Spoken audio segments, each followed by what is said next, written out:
Hello everyone, स्वागत है आप सभी का पसंदीदा यूट्यूब चैनल राय एजुकेशन में।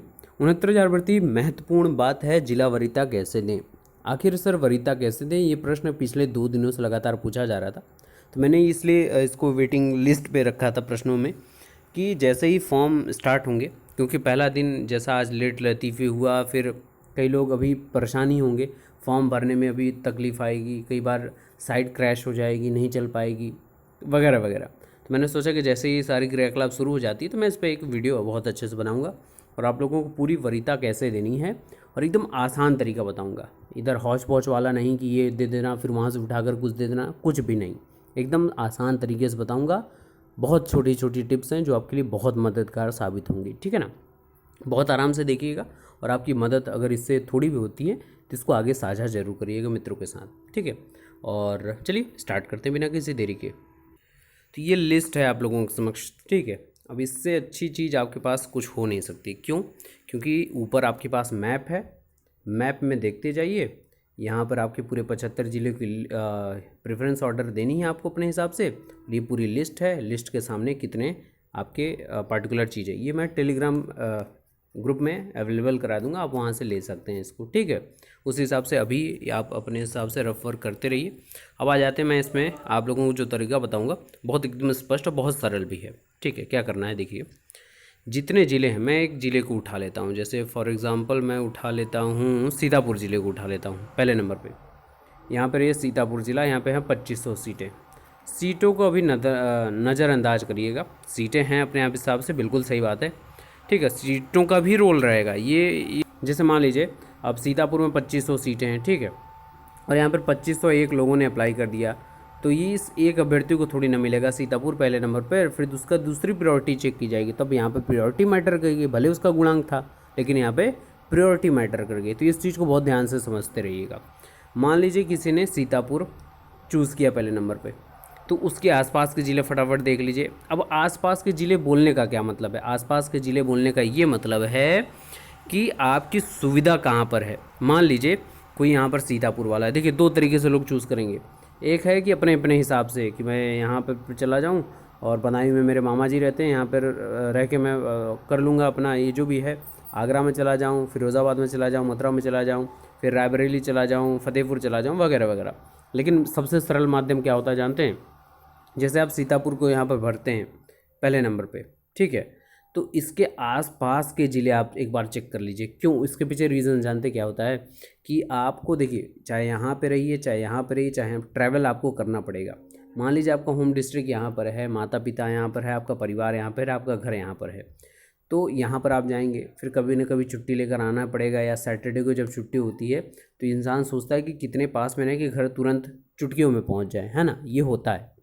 तो इस हिसाब से, क्योंकि आप जो भी ये यूपी में प्राइमरी शिक्षक की जॉब करते हैं तो इसीलिए कर रहे हैं, अन्य किसी और जगह सरकारी नौकरी करने की अपेक्षा, कि आप अपने परिवार वालों के साथ बने रहें, आप अपने समाज से जुड़े रहें, बस यही कारण है, मेन फोकस्ड, ठीक है। दूसरी इंपॉर्टेंट बात, तो यहाँ पर सीतापुर जैसे आपने चूज़ किया तो बगल में लखीमपुर खीरी, इसको चूज़ कर लीजिए। डिस्टेंस के हिसाब से, जहाँ पे आप अगर बाइक से भी चलना चाहें तो आप आराम से ट्रैवल कर सकते हैं, 2 घंटे 3 घंटे का सफ़र भी मैक्सिमम हो जाए तो आप डेली रूटीन पे, अगर मैक्सिमम मैं बताता हूँ कि 45 से 50 किलोमीटर की भी दूरी आपको तय करनी पड़ती तो आप कवर कर सकते हैं अपने घर से, अगर आने जाने की बात की जाती है। क्योंकि पहली बार में किसी को निकलना, खाने बनाने की प्रॉब्लम, सबसे इम्पोर्टेंट बात है ना कि लोकेलिटी के लोगों को बहुत ज़्यादा दिक्कत होने लगती है। जैसे जो लोग शहरी परिवेश वाले हैं किसी भी ज़िले में हों, उनको अगर ग्रामीण अंचल मिल जाएगा तो उनको तकलीफ़ होगी कि पहली बात तो उस हिसाब से उनको चीज़ें अवेलेबल नहीं हो पाएंगी, जिस हिसाब से यहाँ पर आसानी से घर से 10 कदम पे सारी चीज़ें मिल जाती हैं। तो इन सारी चीज़ों का दिमाग में पालन करते हुए ही फॉर्म ये जिला वरीयता भरिएगा। तो जैसे मैंने एग्जांपल दिया सीतापुर का, तो आप लखीमपुर खीरी भर दीजिए, इधर बहराइच भर दीजिए, बाराबंकी भर दीजिए, लखनऊ भर दीजिए, उन्नाव भर दीजिए, हरदोई। सीटें मैटर करती हैं लेकिन आप पहले आप तो अपनी प्रायोरिटी देखेंगे ना। देखिए मेन है गेम गुणांक का। आपकी प्रायोरिटी कब चेक की जाती है? जब नंबर ऑफ़ कैंडिडेट सीटों के सापेक्ष उस ज़िले में ज़्यादा होने लगते हैं, तब आपकी प्रायोरिटी चेक की जाती है। नहीं तो उससे अगर कम है तो आपका गुणांक कितना भी है उस पार्टिकुलर फॉलो फिर वहाँ पर होने लगता है, तो आपको परेशान होने की आवश्यकता नहीं है। अब गुणांक कितना भी का मतलब है कि आपका गुणांक उस ज़िले के लिए एप्लीकेबल था, तभी आपको वो ज़िला अलॉट होगा, ठीक है। तो यहाँ पर ये मत सोचिएगा कितना मतलब कि कम है तो भी हो जाएगा, नहीं। उस ज़िले में आपको अलॉट हुआ है ज़िला, इसका मतलब कि आप उसके लिए बने हुए हैं, ठीक है। तो ये 75 जिलों की वरीयता इसी प्रकार दीजिएगा। इससे डजेंट मैटर, आप अपने डिस्टेंस, अपने आसपास के ज़िले, ये प्रायोरिटी पे रखिएगा। और यही सबसे मूल मंत्र है। मैक्सिमम देखिए, जिनके गुणांक अपने आप में ठीक ठाक होंगे ना, उनको आप अब आप बोलेंगे कि मेरे गुणांक तो सर बहुत कम हैं, तो मैं क्या करूं, आप भी यही प्रायोरिटी करिए। पूरे 75 ज़िले तक आपका देखा जाएगा प्रायोरिटी ऑर्डर, फिर जहाँ पर आपका गुणांक से टैली करेगा वो अलग ज़िला उठाकर आपको दे दिया जाएगा, आप जाके वहाँ पे काउंसलिंग करा लेंगे। तो यही प्रायोरिटी ऑर्डर आपको चूज़ करना है, ठीक है। बाकी फिर से बता दूँ, किसी को क्या है, सीटें यहाँ पर हैं, सीटों के सापेक्ष कई लोग भरते हैं, भरिए, कोई दिक्कत नहीं, आपकी अपनी प्रायोरिटी है। लेकिन ये थोड़ा सा इस हिसाब से रखने की कोशिश करिएगा ताकि आपको इस पार्टिकुलर में यहाँ नहीं मिलता, ठीक है, तो इस मेरे बगल वाले ज़िले में मिल जाए। या ये जैसे देखिए, कई लोग इस प्रकार से चूज़ करेंगे कि ये ज़िला मेरे घर से 40 किलोमीटर दूर है, दूसरा वाला ज़िला मेरे घर से 75 किलोमीटर दूर है, फिर ये 120 किलोमीटर के लगभग है, फिर धीरे धीरे, तो ये डिस्टेंस ऑर्डर पे है, ताकि आप ट्रैवल करने में, जैसे सैटरडे को छुट्टी होगी तो आप आराम से ट्रैवल करके, कुछ लोग ट्रैवल लोकेशन के हिसाब से चूज़ करते हैं, कुछ लोग देखते हैं कि बस की सुविधा या ट्रेन की सुविधा डायरेक्ट है कि नहीं है, यहाँ से अगर आने जाने की कुछ हो, तो अपनी अपनी प्रायोरिटी है, आप अपनी प्रायोरिटी के हिसाब से इनको चूज़ कर सकते हैं, ठीक है ना। बाकी कुछ और प्रश्नों का जवाब मैं दे दूँ इस वीडियो में। और ये एक अगला मैप है जिसको मैं अपने टेलीग्राम ग्रुप में आप लोगों को दे दूंगा, आप लोग परेशान बिल्कुल मत होइएगा। यहाँ पे देखिए, हर ज़िले के हिसाब से वहाँ पर नंबर ऑफ़ सीट कितनी है वो ज़िले में ही मेंशन है ना। तो ये 2 मैप मैं अभी टेलीग्राम ग्रुप में वीडियो के अपलोड होते ही मैं वहाँ पे अवेलेबल करा दूँगा। तो टेलीग्राम आप अगर नहीं जुड़े हैं तो राय एजुकेशनल सर्च कर लीजिएगा, आपको हमारा लोगो राय करके मिल जाएगा, अब से ज्वाइन हो जाएगा। मैं तुरंत वहाँ पर ये दोनों चीज़ प्रोवाइड कर दूँगा। देखिए, यही मैंने आप लोगों को अभी बताया है कि जनपद चुनाव करते समय हमेशा ध्यान रखें कि जल्दबाजी में कोई जनपद ना चुनें। सर्वप्रथम अपने गृह जनपद का चुनाव करें, तत्पश्चात अपने पड़ोसी जनपद का, चाहे उसमें सीट कम ही क्यों ना हो। क्या ज़रूरी थोड़ी ना है भैया कि आपके जो ज़िला है आपके पड़ोसी वाला, उसमें सब हाई मेरिट वाले ही अप्लाई करेंगे, है ना। सब उड़ उड़ के, वेस्ट यूपी का कोई ज़िला है तो ईस्ट वाले उड़ उड़ के वहाँ जाएंगे, या ईस्ट यूपी का ज़िला है तो वेस्ट वाले उड़ उड़ के उसी पर जाएंगे, नहीं मैटर करेगा। आप इसको लेकर परेशान तनिक भी ना होइएगा, ठीक है। और फिर दूरी के क्रम में तथा परिवहन की सुविधा को ध्यान में रखते हुए जनपद को चुनें, ये मैं आपको पहले बता चुका हूँ।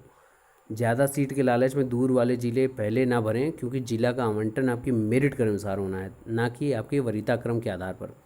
बाकी आपको जो सुझाव लगता है, देखिए 2 चीज़ें इंपॉर्टेंट होती हैं, एक दूरी, एक परिवहन सुविधा, और तीसरा लोकेलिटी। लोकेलिटी बहुत मैटर करती है।